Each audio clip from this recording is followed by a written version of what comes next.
আর যদি আমি বলি যে কয়েকটা সিমিলারিটি যেটা এখনো রয়ে গেছে 2021 আর 2026-এর মধ্যে, যার জন্য আপনারা হয়তো 26-এও সাফার করবেন, তার প্রধান কারণ বিজেপিকে অবাঙালিদের পার্টি এখনো বাঙালিরা মনে করে, পার্টিকুলারলি শহুরে বাঙালিরা।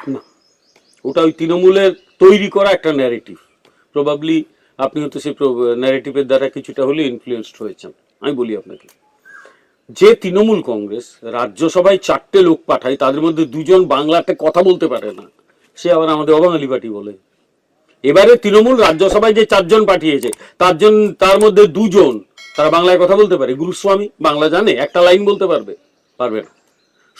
তারা লোকসভায় যাদের দাঁড় করিয়েছিল, বহরমপুরের যে এমপি, সে বাংলা কথা বলতে পারে। সুতরাং এগুলো বলে লাভ নেই।